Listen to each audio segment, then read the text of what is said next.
그러므로 하나님의 전실 갑주를 취하라. 이는 악한 날에 너희가 능히 대적하고 모든 일을 행한 후에 서기 위함이라. 그런즉 서서 진리로 너희 허리띠를 띠고 의의 호신병을 붙이고 평안의 복음이 준비한 것으로 신을 신고 모든 것 위에 믿음의 방패를 가지고 이로써 능히 악한 자의 모든 불화살을 소멸하고 구원의 투구와 성령의 검 곧 하나님의 말씀을 가지라. 모든 기도와 간구를 하되 항상 성령 안에서 기도하고 이를 위하여 깨어 구하기를 항상 힘쓰며 여러 성도를 위하여 구하라.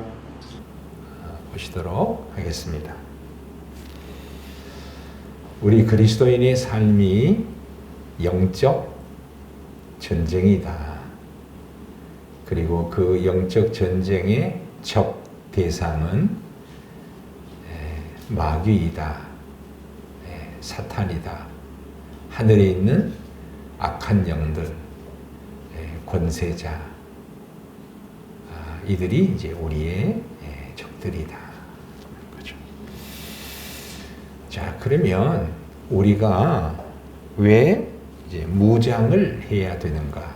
우리가 영적 무장을 왜 해야 되고, 그 영적 무장에 어떻게 해야 되는가를 이제 우리가 두 번째 상고하도록 하겠습니다.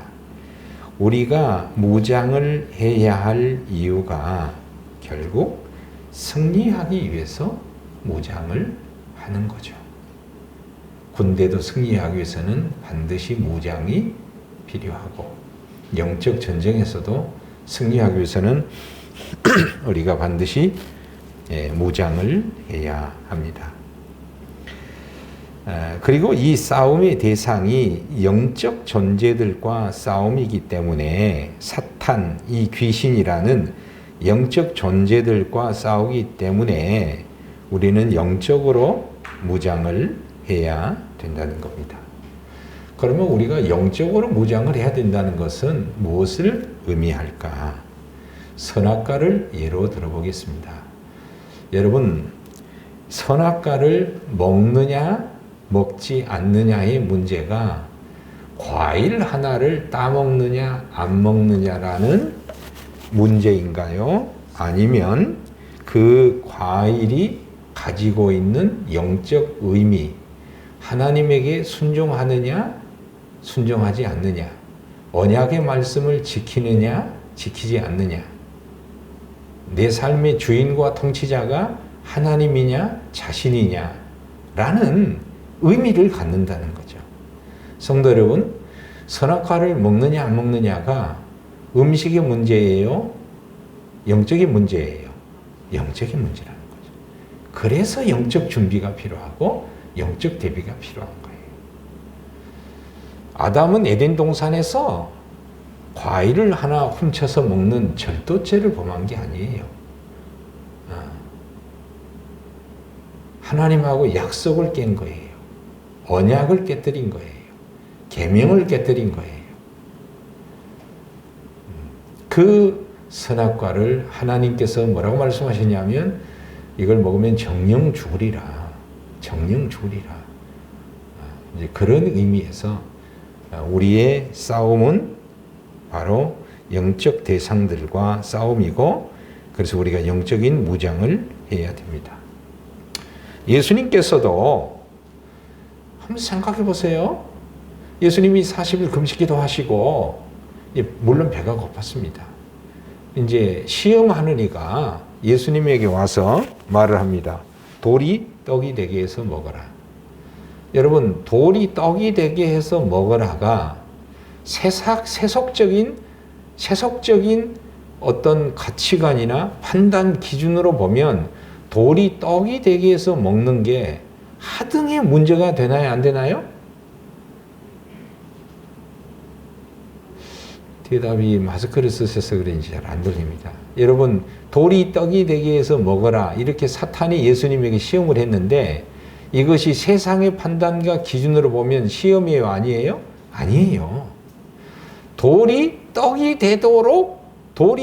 되게 해서 먹으면 그 사람은 아마 뉴스에 나올 거예요. 많은 사업자들이 같이 동업을 하자고 할 거예요. 여러분, 그렇잖아요? 돌이 떡이 되게 해서 먹는다 그러면 얼마나 좋은 일이에요. 그리고 예수님께서 보리떡 5개, 물고기 2마리, 이 기적을 일으키자 예수님을 억지로 잡아다가 임금을 삼으려고 이렇게 사람들이 하는 거예요.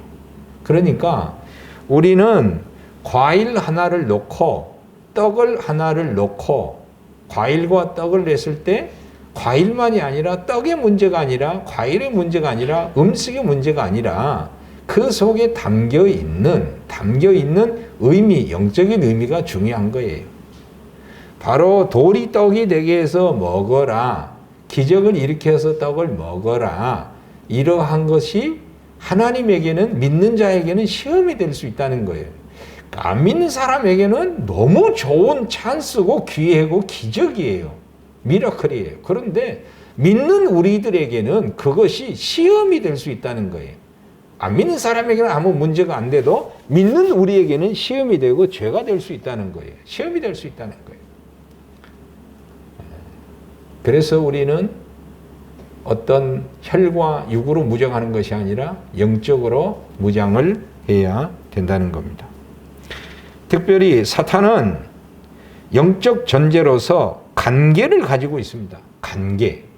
그냥 단순히 꾀가 아니라 아주 교묘한 모략과 관계를 가지고 이제 마귀는 우리를 시험을 하게 되는데,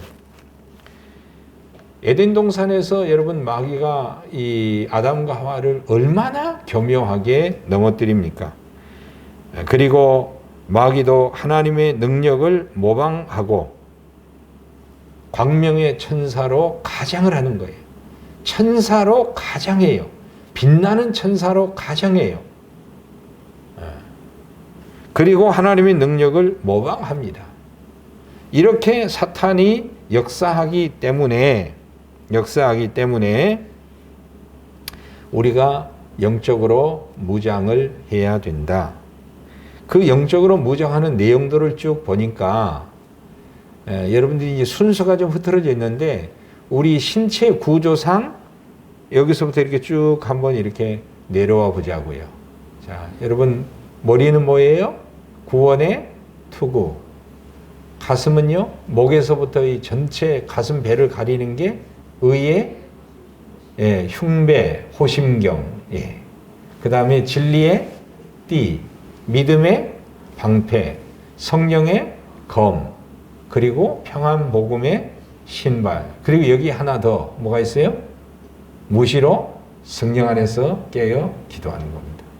여러분, 구원의 투구가 우리에게 필요합니다. 여러분, 믿음의 방패에서 하나만 고장나면 하나만 고장나는 거예요. 그런데 구원의 투구는 이거 하나 벗어버리면 나머지가 다 무장해제되는 것과 마찬가지예요. 믿음의 방패도 가지고 있고 성령의 검도 있고 진리의 띠도 있고 다 가지고 있는데 머리가 어때요, 여러분? 구원의 투구가 벗겨져 있어요. 치명적인 손상을 받을 수 있어요. 치명상을 받을 수 있어요. 바로 그게 뭐냐? 구원의 문제라는 거죠. 구원의 문제.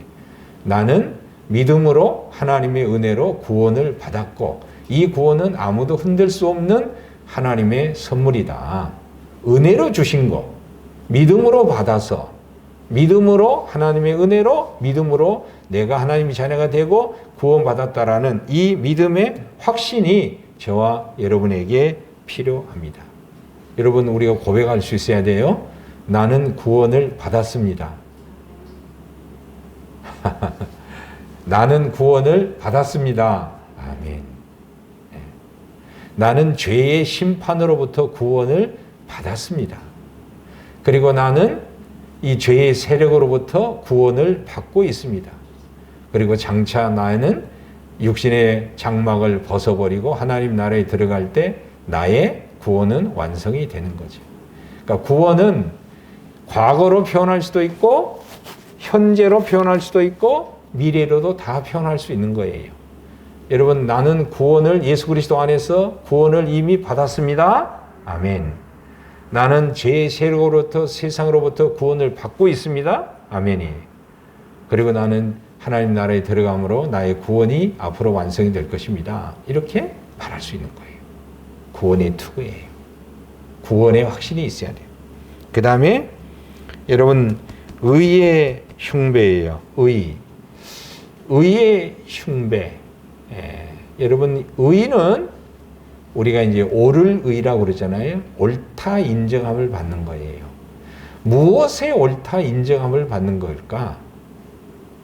죄 사함에 대한 옳다 인정을 받는 거예요.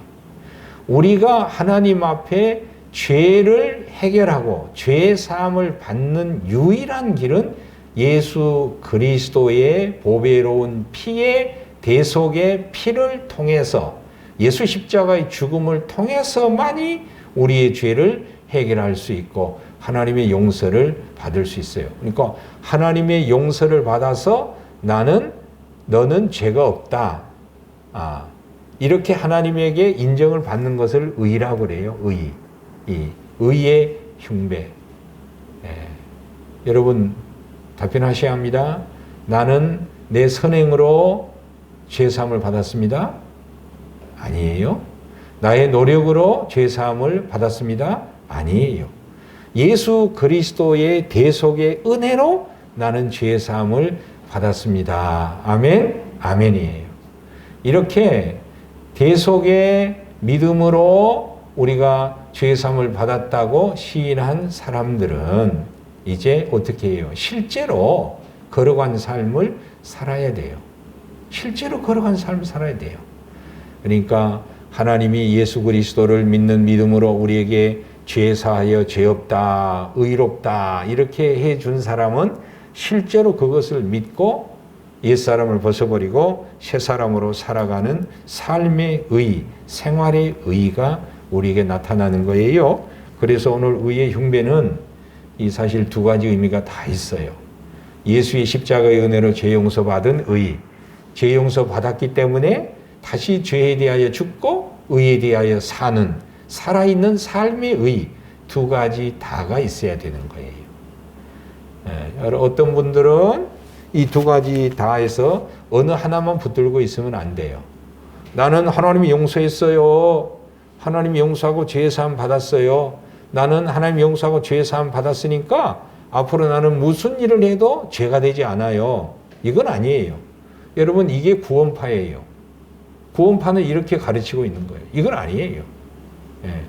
그리고 어떤 분은 하나님의 의를 믿지 못하고 자기 노력으로 윤리적으로 선하게 살아가려고 발버둥 치고 노력하는 거. 이것도 아니에요. 하나님의 주시는 의를 예수 그리스도의 의를 내가 전가받아 의롭게 되고 의롭게 되었으니 의로운 삶을 살아가는 거예요. 바로 이것이 의예요.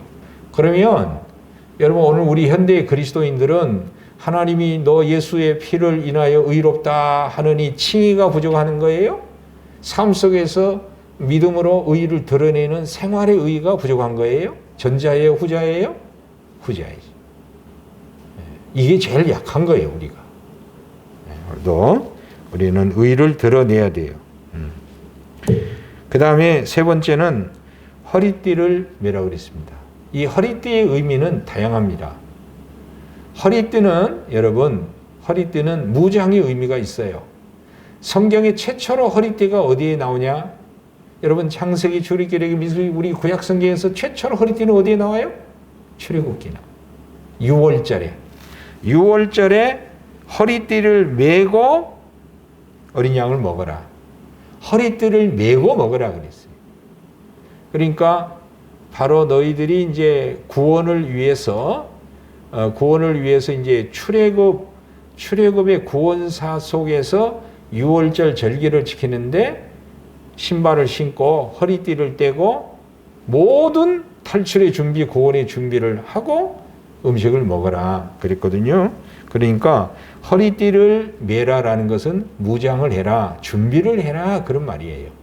그런데 오늘 여러분 성경에 무슨 띠를 매라고 그랬습니까? 무슨 띠예요? 진리 허리띠예요. 그러니까 진리는 무장하라는 거예요. 언제든지. 자, 그러면 이사야서 보니까 공의로 허리띠를 삼으라 그랬어요. 그러면 무엇으로 무장해야 되는 거예요? 공의로. 진리의 허리띠 진리로 무장하라. 공의의 허리띠 공의로 무장하라. 그런 의미가 있는 거예요. 그래서 오늘 우리 그리스도인들은 진리로 무장된 삶이, 준비된 삶이, 무장된 삶이 우리에게 있어야 되는 거예요. 우리 집사님, 권사님들은 이제 아마 군대에 대한 경험이 없으실 거예요.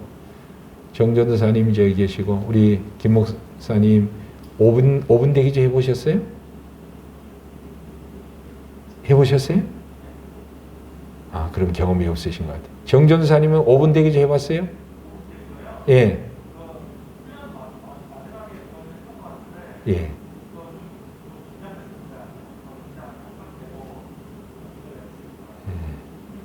설명이 길군요. 그래요. 예, 5분 대기전은 그 모든 복장을 갖춘 채 잠을 자는 거예요. 쉬어도 잠을 자도. 언제든지 출동의 준비가 되어 있는 거예요. 싸울 준비가 되어 있는. 그러니까 진리의 허리띠는 항상 우리들이 무장을 하라, 그런 의미입니다. 그 다음에 이제 손으로 올라가, 양손으로. 왼손에 뭐냐? 믿음의 방패라는 거죠. 여기 보면, 성경에 보면 사탄이 우리에게 공격하는 수단이 뭐냐면 관계, 이 생각으로, 사상으로, 신념으로 우리를 공격해요. 예, 사탄은 관계로서 공격하고, 또 하나 우리에게 공격한 게 뭐냐면 불화살을 쏜다고 그랬어요. 불화살. 옛날에 무기들이 이제 불화살이 있었거든요. 화살에다 불을 붙여가지고 뭐예요? 사탄이, 적군이 공격하는 거예요. 그럼 불화살로 막는 거예요. 지금 제 앞에는 뭐죠? 이 가림막이 설치되어 있어요. 다 막잖아요. 이게 이제 믿음의 방패로 그 불화살을 막으라는 거죠. 믿음으로 생각하라는 거지. 믿음으로 생각하라는 거예요. 모든 일을 믿음으로 생각하라는 거죠. 믿음으로. 우리 어떤 이성이 아니라, 경험이 아니라, 이성을 무시하지 않죠. 경험을 무시하지 않죠. 그런데 거기에 믿음이 제거되어 버리면 안 되는 거죠. 항상 믿음이 전제되어서 우리가 판단을 해야 되는 거죠. 그 다음에 성령의 검을 가지라 했을 때, 여러분, 이 성령의 검은 실은 하나님의 말씀이죠. 여러분, 요한계시록 우리 한번 펴볼까요? 요한계시록 1장 16절.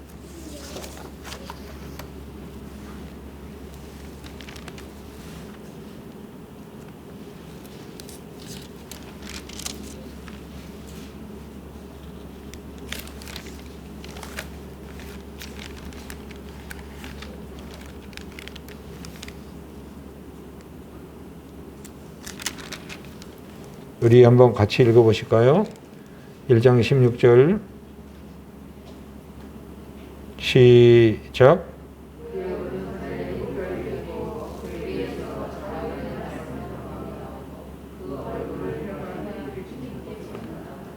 여기서 그분은 누구예요? 16절에 그분은 누구예요? 예수님이에요. 자, 그런데 이 예수님은 어떤 분이죠? 오른손에 7별이 있고 그의 입에서 뭐가 나와요? 좌우에 날선 검이 나오고. 그러니까 예수님의 입에서는 검이 나와요. 그러니까 예수님 입에서 나오면 여러분 말씀이 나오는 거잖아요. 그러니까 그 말씀이 검이라는 거예요. 그런데 어떤 검이냐? 바로 날선 검, 좌우의 날선 검. 이것은 양날검이에요. 양쪽에 이 검이에요, 다. 우리가 보통 주방에 쓰는 칼이 아니에요. 양쪽에 날이 있는 거예요. 양쪽에서 날이 있어요. 바로 예수님의 입에서 하나님의 말씀을 낼 때 하나님의 그 말씀은 바로 영적 대상들에게, 적들에게는 엄청난 양날의 검이 될 수 있다는 거예요. 그래서 오늘 우리의 유일한 무기는 하나님의 말씀입니다. 하나님의 말씀이 우리의 무기입니다. 마태복음 4장에서 예수님이 시험 받으실 때도 결국은 사단을 대적하고 승리하고 물리치는 것은 말씀이 아니에요. 그러니까 여러분, 예수님이 사탄을 성경의 복음서에 보면은 귀신들을 예수님이 어떻게 물리치시죠? 예수님은 꾸짖어서 귀신들을 물리치셨는데 바로 예수님은 하나님의 능력으로 하나님의 권세로서 사탄을 물리칠 수가 있는데 예수님은 마태복음 4장에서 우리에게 모범을 보여주시기를 하나님의 말씀으로 귀신들과 악한 영들과 싸우시고 물리치신 것을 볼 수가 있어요. 그래서 오늘 우리가 무장을 한다는 것은 다름이 아니라 하나님의 말씀으로 무장하는 거예요. 자, 그러면 질문 드려볼게요. 예수님의 검은 손에 있어요? 입에 있어요? 최 권사님, 예수님의 검은 손에 있어요? 입에 있어요? 성령의 검은 입에 있어요? 손에 있어요? 자, 예수님은 요한계시록 1장에 예수님의 검은 어디서 나와요? 양날의 검이? 입에서 나오는 거예요. 네. 그러니까 사탄과 싸울 때 우리가 검하면 보통 오른손 가지고 이렇게 하는데 실은 내 안에 기록된 하나님의 말씀을 입으로 선포하고 입으로 고백하는 것이 내 안에 기록된 말씀을 입으로 선포하고 고백하는 것이 검이 된다는 거예요. 그러니까 하나님의 말씀은 어디 가지고 있어야 돼요?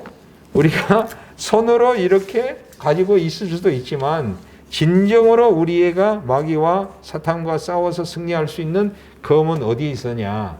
내 마음에 기록되어 있어야 되고 이것을 입술로 선포하고 할 때에 그것이 양날의 검이 된다는 거예요. 그리고 맨 마지막으로 우리는 신발을 신는 거예요. 신발을 신는 거예요. 바로 이 신발은 평안 복음의 신. 우리가 어디든 신발을 신고 다니죠. 그 말은 어디든 복음을 전해야 된다. 그리고 그 신발의 이름은 어떤 상호 그 메이커의 이름은 뭐냐? 평안이에요. 평안 복음의 신. 복음을 받아들이면 평안이 오고 복음을 전하면 평안의 역사가 있게 되는 거예요. 그래서 평안 복음에 예비한 신발이라 그랬습니다. 그리고 여기에다가 맨 마지막에 우리가 이 모든 무장을 하고 자버리면 안 되죠. 깨어서 성령 안에서 무시로 자신과 성도와 전도자를 위해서 기도하라 그랬습니다. 그래서 오늘 우리가 이 모든 무장 위에 기도를 더해야 한다. 성령으로 기도하는 기도를 우리가 더 해야 한다라고 성경은 가르쳐 주고 있습니다. 자, 오늘 한번 제가 가르쳐 볼게요. 자, 뭐예요? 구원의 투구. 구원의 확신을 갖고 살아야 됩니다. 의의 호신경. 진리의 띠. 진리로 무장되어 있어야 돼요. 믿음의 방패. 다 믿음이 작동해야 돼요. 늘 믿음이 작동해야 돼요. 그리고 편의상 성령의 평안 복음에 예비한 신발. 그리고 여기에 뭐가 빠졌어요? 하나 더 하면 뭐예요? 무시로 성령 안에서 기도하는 거죠. 기도 시간에 정한 기도 시간도 있어야 되지만 제3시, 제9시 정한 시간의 기도도 있지만 삶 속에서 순간순간 우리가 늘 성령 안에서 믿음으로 기도하는 우리의 삶을 살아야 되겠습니다. 기도하겠습니다.